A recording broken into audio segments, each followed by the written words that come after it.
You got questions going out of your mind. Someone with answers now that's hard to find. Like the what and the why and the how stuff works, or just where to go to avoid all the jerks. She's Gear Abby, Gear Abby, Gear Abby, advice that doesn't suck. Gear Abby. Hello there, my outdoorsy friends, and welcome to Gear Abby, where we tackle the controversial, weird, obscure, and taboo topics that other outdoor podcasts refuse to touch. I'm Shawnté Salabert, an outdoor educator, writer, and former school social worker who's hiked, run, climbed, paddled, and adventured across the U.S. and beyond. And here on Gear Abby, I channel all that experience and more into answering your burning questions about our relationships with outdoor people, products, places, and pastimes. Because remember, my outdoor-loving pals, there are no dumb questions, just smart advice. You know how this works at this point, right? 5 episodes in. You're going to send questions, your burning questions, into myrockfight@gmail.com. And I'll pick my favorites to answer here on the show. And joining me, as always, my number one question slinger, the producer extraordinaire, my trade show buddy this summer. The guy with the best mustache on my Zoom screen right now. That's Colin True. The mustache. Does the stash need to come back? Is that a formal request for the stash? As it's recording, I mean, it is back. Scruffy. Wait, how much more back can it get? Come on. Wait, you know what I want? I want you to Wyatt Earp that. I want it longer. I want it curling. I want you to use a mustache wax. Kurt Russell and Wyatt Earp is the gold standard for cool mustaches. That's true. Did I say in Wyatt Earp as Wyatt Earp in Tombstone? Excuse me. I mean, he was really in Wyatt Earp's soul, if that's what you're saying. So it's such a good movie. Such a good movie. Now I'm trying to think if I've actually seen it. It's just one of those movies you think you've seen. I think I've seen it. What if I haven't? Have you really never seen Tombstone? I feel like, Colin, at this point, you're just cataloging all of the movies I haven't seen, like the Lord of the Rings trilogy. You just lost followers by admitting you haven't seen Lord of the Rings. No, but don't worry. Listen, y'all. Colin was so upset when he found out that I hadn't seen it, that he is way back in, I don't know, was it April or May or something? It was earlier in the year. I get a text from Colin. It says, "Hey, what are you doing for Thanksgiving?" It's like, That's right. Sorry, what? All right. Okay, I know we've become friends over the course of rock fighting, but because he's gotten his wife and children on board, or at least the wife is on board with watching a marathon with me. Heck yeah. We'll rectify Thanksgiving, Lord of the Rings, what could be better? I guess it's going to be wonderful. I don't know. I mean, I love Sean Astin. Did I tell you about how my friend didn't make him? She hired him to record a cameo for me when I was getting ready to run my first half marathon. That's amazing. And it was all his advice. I didn't know he was a runner too. And it was all his advice for how I should fuel up and stay hydrated. And I play it for myself every once in a while. All right. Well, you know what the people are here for, Colin? I think they are here not for our cameo wishes and dreams, but for some question and answers. So, yeah, how about we kick it off? What do you have for me? All right. First question. Nice basic one to get things started. A little tone setter. We're setting the tone. Dear Gear Abby, what are your best basic tips for beginner trail runners? A lot of alliteration in that question. Best basic tips for beginners. Beginner trail runners. Signed, Angry Ray. I don't know why Ray is angry, but apparently Ray is angry. Maybe Ray needs to go out on a run. I will say, even though I'm an absolutely mid-runner, switching to trail running was a game changer for me emotionally. It's just I love being out on the trail. I like moving at a different pace out there without a giant backpack, 'cause normally I'm backpacking. And I love encouraging other people to just ditch the pavement. I don't think it's a huge learning curve, but there are a few differences once you move over to dirt. So I'd say first and foremost, you're going to have to change up your footwear. Considering every hardcore runner I know has at least 10 overpriced shoes in rotation at any given time, this shouldn't be too hard for you, Ray. So I assume you already have an arsenal if you are perhaps a road runner. Trail running shoes generally have 2 important features you're going to look for. They've got a grippy, lugged outsole of some sort, to varying degrees. And a rock plate usually. Not all of them do, but a lot of them have a rock plate. That's one level up from the outsole, between that and the midsole. That adds a level of protection from things like rocks, tree roots, any sharp objects coming into your foot. And you know what? Listen, Ray, if you are one of those freaky minimalist people, you can also just slap on a pair of Bedrocks or Lunas or Lems or Shama sandals, whatever you want, and have at it. Attention, Gear Abbey listeners. This is your producer and partner in gear, Colin True speaking, and I wanted to let you know that that sound you just heard, the one that sounded like this, that's your indication that there is a footnote available for you on the Gear Abbey episode companion article over on rockflight.co. Go check it out to get even more from every episode of Gear Abbey. I just recommend going on shorter runs first to see how your feet feel on trails in them, because it is a different feeling. I've actually run in my Shama mountain goats before, and what I'm calling running, by the way, is just like a light tiptoe jog. So for you hardcore runners, definitely test it out first before you go deep in the backcountry with sandals.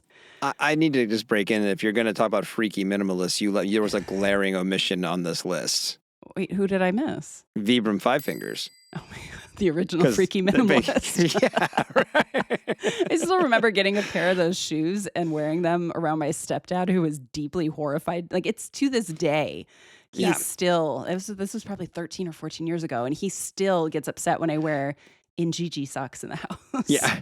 Vibram Five Fingers, amazing gym shoe. I'm not defending the way they look. You look like a freaking moron with those shoes on, but wearing them as a gym shoe, you're so low to the ground. You have all the grip you need. They're a great gym shoe. Oh, I didn't think about that. I've actually been wearing some Crux trail runners to the gym, and I really I like them at the gym, and then I can go for a little jog or a walk afterwards. Oh, I like that application for Five Fingers. All right, good thinking. All right, while we're on gear, so the other thing you might want to think about, Ray, is depending on how remote the trails are that you're going to run, you also want to consider carrying extra food, water, and, safety items that you might not be hauling around when you're in an urban environment.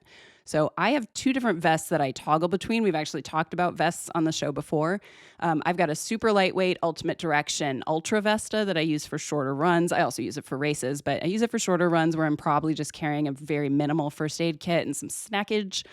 And then a much higher capacity Osprey Dyna for those true backcountry mountain runs where I'm going to carry things like an InReach, extra layers, emergency bivy, very important sweet potato tater tots. Tots. The vest can be important, or if you're a belt person, but a vest really is where it all goes. So another thing, we got a couple more things here. Unless you're already busy murdering your calves while running in a place like San Francisco, you're also going to want to pay attention to elevation gain and loss on the trails that you want to run. So when I signed up for my very first half marathon, my very first trail half, it was the Valencia Trail Race. And I just picked it because it was close to home. I was like, oh, that's cool. It's close to home. I like those mountains, whatevs. It was only after I signed up and paid the ransom fee that I noticed it had something like 3,200 feet of elevation change. Oh, over how long? How long was the course? Move. So, Colin, a half marathon is 13 points. Oh, you said half marathon. Yeah. Yeah, that's a lot of climbing for 13 miles. Oh my God. So that meant I had to hill train leading up to it, which was just brutal. But I will say one of my enduring memories from that race is just slogging up one of those endless hills with a giant wad of yellow Peeps just shoved into my cheek like chew. I was just dribbling sugar water. It was a good time. Yeah, Amazing. Trail running, man. It's a thing. On that note, I will say one of the upsides to trail running, something to keep in mind, is that especially in races, I see it, but in general, a lot of people just walk the uphills. So don't get into trail running and think you got to run all that elevation gain. No, it's prescribed. Yeah, do whatever the hell you want out there. Yeah. I remember once talking to Hillary Oliver, who's an amazing writer, editor. She's made some films. You may know her. She used to do the Outdoor Research blog. Anyway, Hillary, I was writing a piece for OR at the time, and she and I were talking, and I was having a hard time, and I'm like, I need something to look forward to. I need something to do. And she said, oh, well, a friend and I are going to run the Teton Crest this summer. Do you want to run it with us? I was like, what does that mean? She said, oh, it's like 42 miles.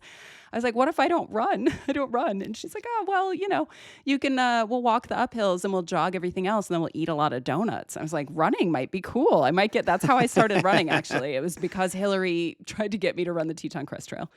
But it was literally her saying, oh, we just walk the uphills. And it just all made more sense to me. I was like, this is a great endeavor. I would love to trail run. So there's always going to be some dude who thinks he's, the second coming of Kilian Jornet. But the rest of us mere mortals are, I promise you, just shuffling ever upward, silently cursing our commitment to type 2 fun. And I'd say, Ray, final thing about trail running, just beginner tip here. I've run on streets and sidewalks that make me question whether a single public works dollar is being spent on their upkeep. But trail running introduces near constant unevenness. You got rocks, roots, lumps, bumps, ruts, branches, pine cones, like the whole shebang. And all of these mean that you're going to be engaging different muscles with each footfall, each push off. So you're also going to be running at a slower pace than you run on the streets or on the sidewalk or at the local high school track. So keep that in mind. Be a little humbled out there. And on that note, prepare to biff. You're going to biff, and you're going to biff hard. You are not a real trail runner until you navigate like a mile of rocks and branches absolutely successfully and then just face plant after tripping on air. I remember the first time it happened to me, it was up somewhere near Tahoe, and I just felt really vindicated. Like I was upset, and then I was like, wait a minute. Now I'm a real trail runner. So carry some, my last pro tip is carry a small first aid kit when you're trail running for that exact scenario. What is the peak? What do you feel about running as in terms of demographics? I have a feeling that like 98% of people who run are somewhere between the ages of like 34 and 44. And before that, it's like, running. And then after that, it's like, I've done running, you know? Is this when we're all having our pre-midlife crisis and we're like, you know what I'm going to do is I'm going to run ultras, because I'm not going to lie, I've absolutely thought, I was like, what if I did a rim to rim to rim? Absolutely. I'm sure I could do that, even though the longest I've ever run is 17 miles. I absolutely can smash it. I think so. I had my second knee surgery, which made me feel like I probably am done running now. Surgery.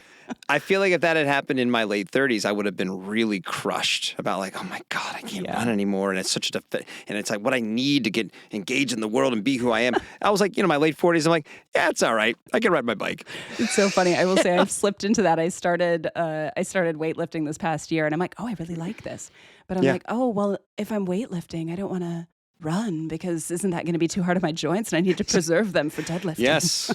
Whatever it means, really. I don't have to run anymore. Absolutely. I'll just do a light jog from here, every once in a while. But somehow still in the back of my mind, I think I'm going to run an ultra, so we'll see how that goes.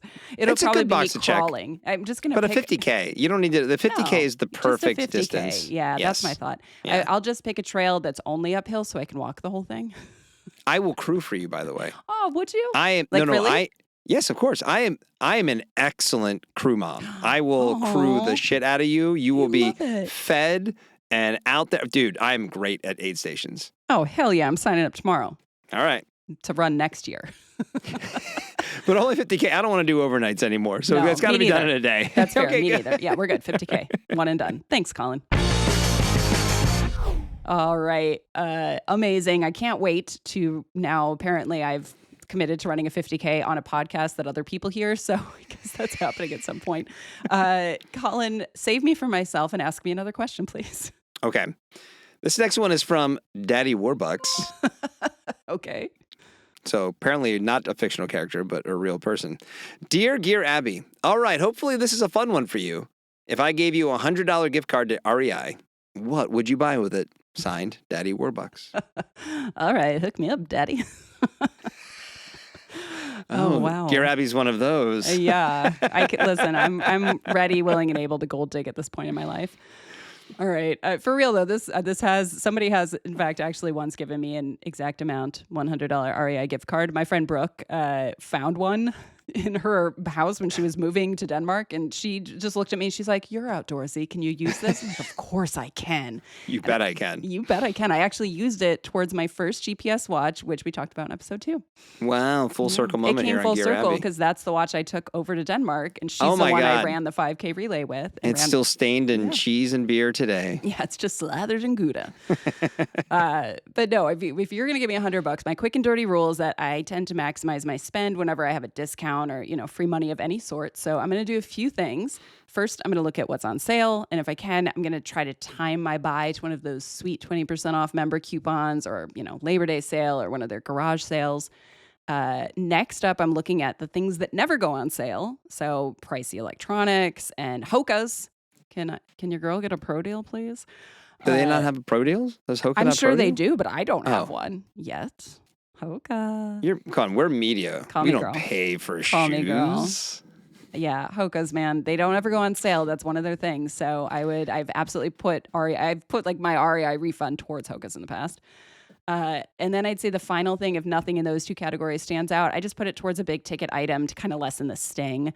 Although I don't know why this popped into my head, but I think it would be kind of hilarious if someone used that $100 to just buy those Tony Chocolonely bars that are always sitting at the checkout for some reason. I think you could probably get like 4 of those for $100. Maybe. They're so good. Right?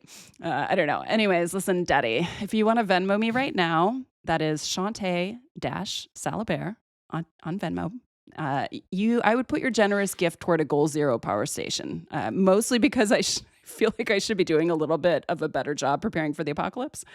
So that's my pick. Colin, if Daddy Warbucks rains his pleasures upon you, which sounds so disturbing, I don't know why I said that, what would you buy with it? That's a good question. I think my temptation is to almost go to that accessories spot, like you mentioned, where the chocolate is at the front of the Just store. buy tiny hot sauces.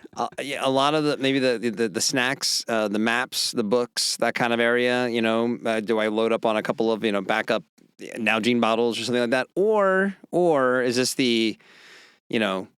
maybe it is a third of a tent, a third of a sleeping bag kind of thing, right? It's kind of like put it towards a big ticket item. Yeah. I don't know. It's kind of hard. I mean, and this is going to sound like such a shitty thing to say, but it's like when you do kind of work in the space for a while, you kind of get used to getting stuff for free.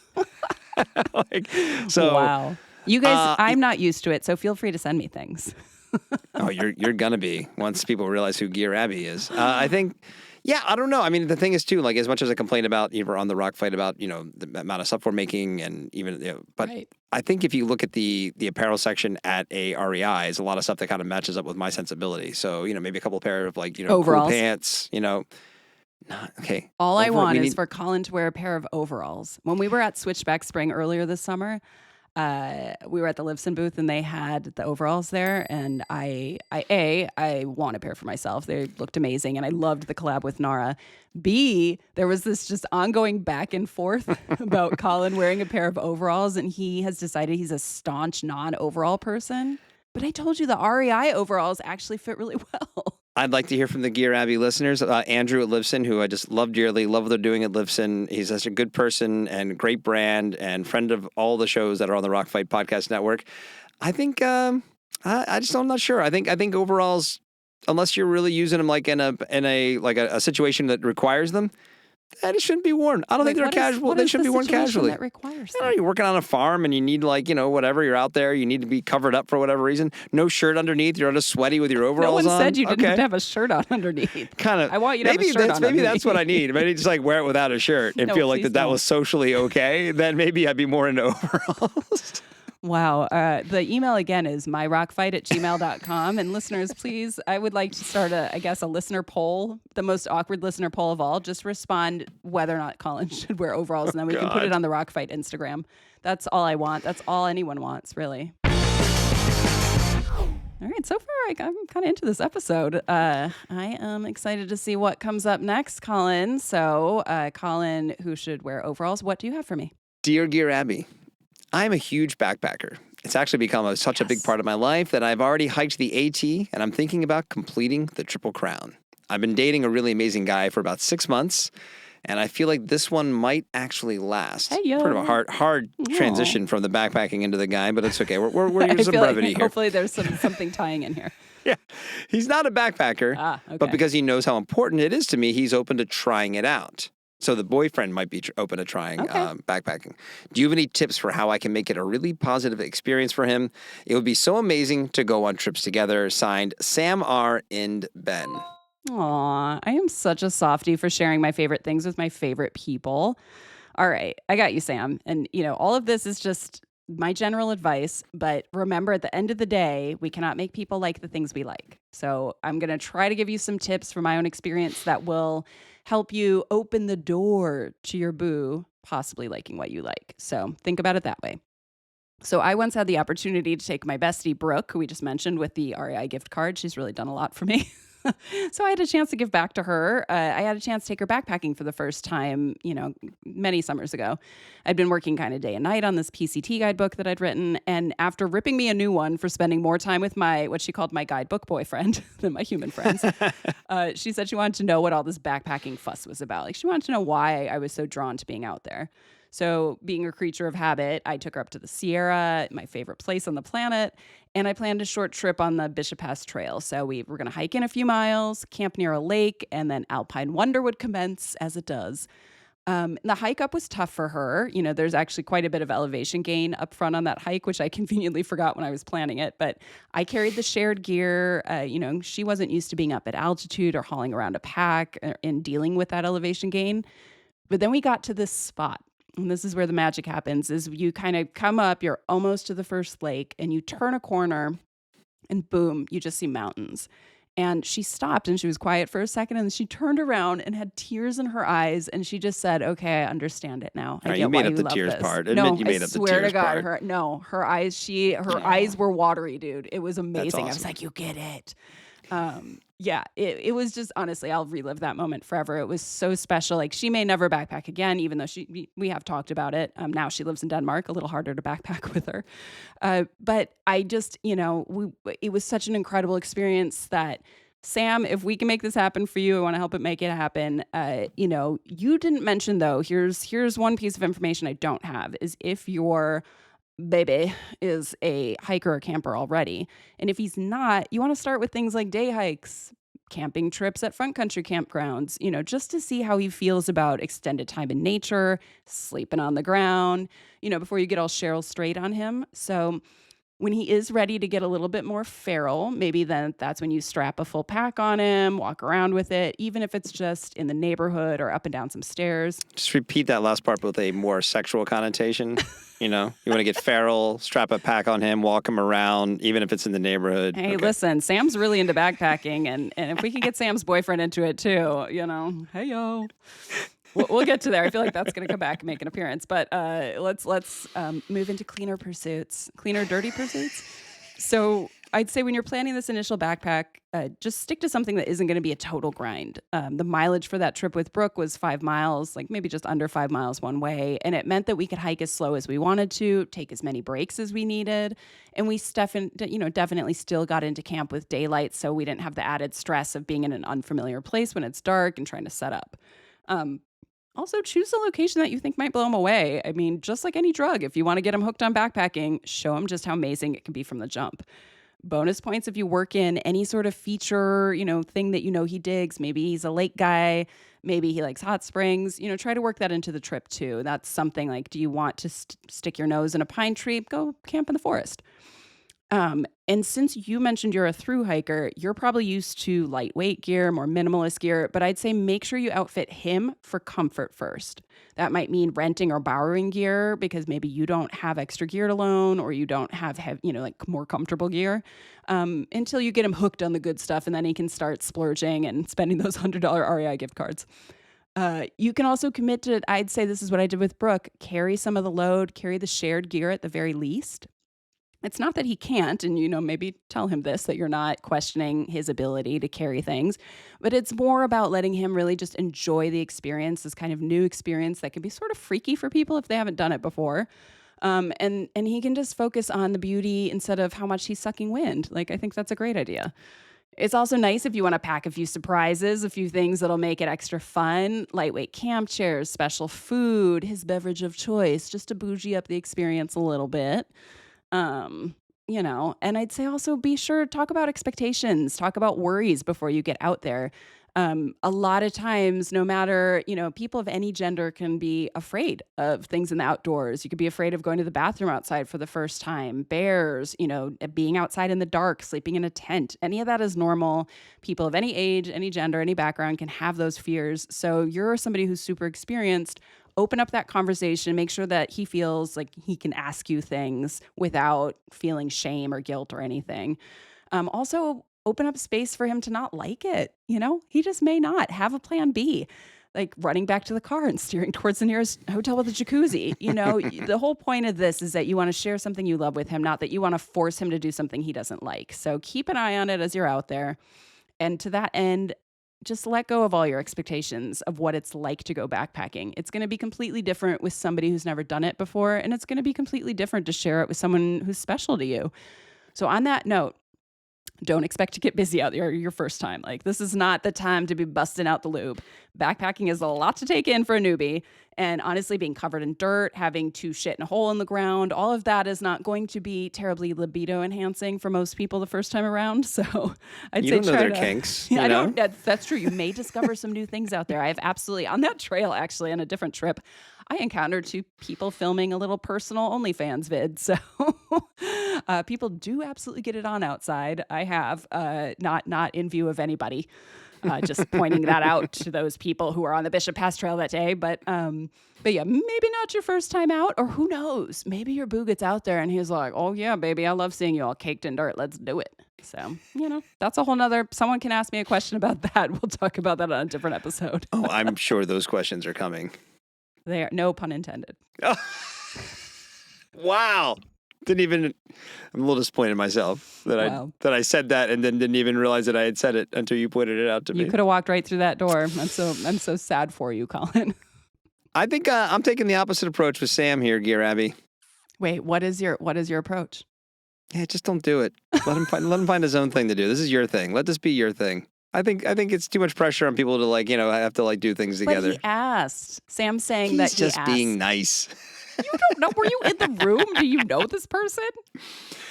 I just I've after being married a long time, I come to appreciate that it's nice to have everybody have their own thing. But I think you gave all the right advice to exactly kind of accommodate what I'm saying. Because if he did ask and it's like, hey, we're going to do this, then also if he wants to, definitely don't force him. Right. I mean, yeah. The danger here is you being like, oh my God, he's going to be as into this as I am, right? And it's like, not shit, we're gonna have to do it all the time. necessarily. Yeah, exactly. If he could just be being wants nice. to do it. Yeah, exactly. Yeah, get out there and do it. I do read a lot. I feel like it's often men trying to force their girlfriends to hike and camp and stuff with them. And it's like at any point, if anybody expresses interest, like Brooke did with me, open that door up, do what you can to introduce them to this thing, communicate with them about what to expect, things like that. But yeah, never in a world should you force it. I think this kind of goes with kids too. I see so many people just signing up their kids for 900 different things, and the I have kids so many seem opinions on that. miserable. Yes. Yeah, that's a whole nother podcast. That's our parenting our parenting podcast that I will co-host with you, even though I've never had a child. I'll just tell you if you're right or not. I like that. Okay. Good one. No, I got that one absolutely wrong. Go back to your cat. Colin, it is almost time for you to be out of my arena. We've got one question left on this episode. Oh my God, I can't believe that. Bring it home. All right, here we go. Dear Gear Abby, I started going to a climbing gym about 2 years ago and really love it. I've also top roped outside a bunch with some friends from the gym, and I've done a little bit of bouldering, but I've never climbed on lead or done any multi-pitch climbing. Some of the more experienced people in our group invited me to go on a climbing trip to Yosemite later this year, and I want to join them, but I don't know if I'm good enough at this point. Do you think it's worth going for the experience, or will it be a waste of my time and theirs? Signed, not Honnold. In case you were wondering, this is not from Alex Honnold. Alex Honnold, if you're listening, you too can send me your questions. I know I free soloed, the nose, but I'm really worried about this empty trip. inside. Yeah, that's right. Oh man, funny enough, the only time I've actually seen actual Honnold in person was in Yosemite. It was I was on the PCT, and so I've been out there for like 2 months at this point. I'm in Tuolumne Meadows, and he walked past the crash pad, for bouldering, strapped on his back, and he just high-fived me with one of those giant paws. They are as big as you think they are. Yeah, right. As I walked past, it was so bizarre. I assume he's just there as like a tourist attraction at this point. Like, there's Alex Honnold because I'm here in Yosemite. He's just there waving at people. I wrote down my sighting in the wildlife register. Oh man, yeah. Well, second for you, so not Honnold. Go to Yosemite. Always say yes to Yosemite. It's not. Colin hasn't been, which is one of my deepest issues with Colin. I don't have a lot of issues with Colin, but that's one of them. It's for him, it's me not seeing Lord of the Rings, and for me, it's him not having been to Yosemite despite living in California. Way worse. It's so egregious. Came out in 2001, but okay, anyway. Oh my goodness. No, Yosemite's amazing, and even for the folks who hear, oh, the valley, it's so crowded, whatever. Yeah, it is. It is really crowded if you go during the height of the tourist season, but I love shoulder season. I love going in November. Also, Tuolumne Meadows is amazing. Go up to Hetch Hetchy. There's other parts of the park. But let's talk about climbing here. I don't think we've talked about it before or yet on the pod, but I am a climber. I used to climb a lot more than I do now, but I did some top roping as a kid back in Wisconsin. Shout out to Devil's Lake State Park. Baraboo. What? Oh, I like that. You know that. I got into gym climbing as an I've adult. been there. You have been there. That's right. Yeah, multiple times, but not We have talked Yosemite. about that, but not Yosemite. Devil's Lake's pretty great, though. If we have any listeners It who are is. familiar, It is. you know what we're talking. There's some special sauce there. It's also the first place I went mountain biking. I did not do well. But we're luckily not talking about mountain biking today. We're talking about climbing. So yeah, for me, living in Southern California, it wasn't hard to eventually, get to outdoor climbing. I went to Joshua Tree, but, Riverside Quarry is a local spot. Stony Point, which is where legends like Lynn Hill, Royal Roberts, Yvonne Chouinard, like all cut their teeth back in the day. And it's just this graffitied pile of rocks essentially in Chatsworth. But maybe, 2 or 3 years into that journey, I also got invited to Yosemite by some of my friends who were much more experienced. And I, too, was thinking, do I belong on this trip? And I didn't want to bring the energy down. I didn't want them to have to babysit me. It was a lot of that stuff going on in my head. But ultimately, I said yes. I mean, they had a pair of campsites reserved in the valley for a full week, which is, of course, as we know, a minor act of God itself. Seriously. I mean, just incredible. I was teetering at the precipice of unemployment since I just quit my longtime job in order to pursue this whole writing thing. And then I had just bought a butt ton of climbing gear that I needed to use, so it just didn't look like shiny shit on a sling. So Just like smacking it against rocks. Like, It's like, I've had this rack for years. Absolutely. But no, I'm really glad that I stopped worrying about being a burden or falling off a cliff to my untimely death. And I just said yes, which is what you should do. So I was definitely the least experienced climber in the group, but everybody was incredibly patient, super supportive. And honestly, some of them were pretty stoked to get somebody out there and just like we were talking about, show them something they love in a different way. So I actually completed my first multi-pitch climb on that trip. And, I know we have listeners who probably have no idea what that means. So it basically means that the route is longer than a length of rope. So you've got to set up anchors and keep moving up the rope, moving the rope up the rock, you moving up the rope. And so it's a little bit more high stakes because you have transitions in there where you've got to pull the rope and you've got to set an anchor and make sure you're clipped into it and don't fall to your death, like I mentioned. So it was a pretty big deal for me. And I have never felt more dirtbaggy than afterwards when my crew took me over to Curry Village for a celebratory king cobra. I have a great picture of me, just like a super dorky picture of me holding up a king cobra, which is absolutely disgusting, with Half Dome in the background. That was my victory shot, I guess. The listeners should know, too, that Shawnté's main experience rock climbing was just analyzing the form of Robin Tunney in the classic film Vertical Limit. And that is where she learned to rock climb. That's where I learned all my skills. Yeah, very, very top-notch next level. I don't carry, what was it, plutonium? What the hell is in there? Nitroglycerin? I try not to that made ever sense. carry nitroglycerin in my backpack, though. Be sure to come back on Christmas Eve for this year's watching on the rock fight of Vertical Limit, which is now going to be Is that what we're tradition. doing on Christmas Oh, Eve? yeah. I'll No, let my mom know I every can't year go we're going to home. rewatch Vertical Limit and pod about it. That is a new tradition. Oh, wow. Okay. That's beautiful. Well, anyway, let's get back to not Honnold. I can't even say it. I can only say Alex Honnold. All right, listen, wow, you have chosen an impossible sign-off. I mean, I like the creativity. I want people to keep writing it with I creativity. stumble on my words all the time. Shawnté never does. So this is a big do. deal. Aw, Colin's smiling way too hard right now. This is great. I love watching you screw up, Gear Abby. Oh my gosh. All right, listen, NH, go to Yosemite. It's magical no matter how much climbing you actually get in. I would say here just a few tips for you just to maybe ease your nerves a little bit. Be upfront with your group about your experience and your skills before you head out there, just so they know what they're working with, and they can suggest kind of appropriate climbs for you and maybe tell you, hey, sit this one out. If you can, I'd also suggest seeing if you can sign up for skills classes. Anchor setting is a great one to have, even if you're not the primary person setting up the anchor. Multi-pitch climbing will teach you some of those transitional skills that you would need if you choose to do multi-pitches when you're in Yosemite, which is obviously with all the big walls, something they're known for. But like my first multi-pitch was the Grack. It's a pretty chill, slabby 3-pitch climb, so you don't need to be out there on the nose. Climbing gyms will teach those classes. There's some outside classes you can look for, but just deepen your knowledge base a little bit and you'll feel a little more confident out there. Doing things like practicing flaking the rope, you can be helpful, how to clean gear out of the cracks and, out of the rock and everything. It just will help you feel a little more confident out there. And of course, in Yosemite, remember, there is a whole bunch of other stuff you can do if you need to take a break from climbing. That is not the only thing you need to do there. I was there for a full week. I mean, we climbed most days, but not all day. A good chunk of my group broke off to tackle Royal Arches, which is this 15-pitch kind of classic half-day route in the valley. I wandered off to go sniff some pine trees and take a dip in the Merced, you know? Maybe your vibe is more sip Chardonnay and write poetry in the meadow, or eat a popsicle and get blasted in the face by a waterfall. Honestly, you do you and go out there and have a great time doing it.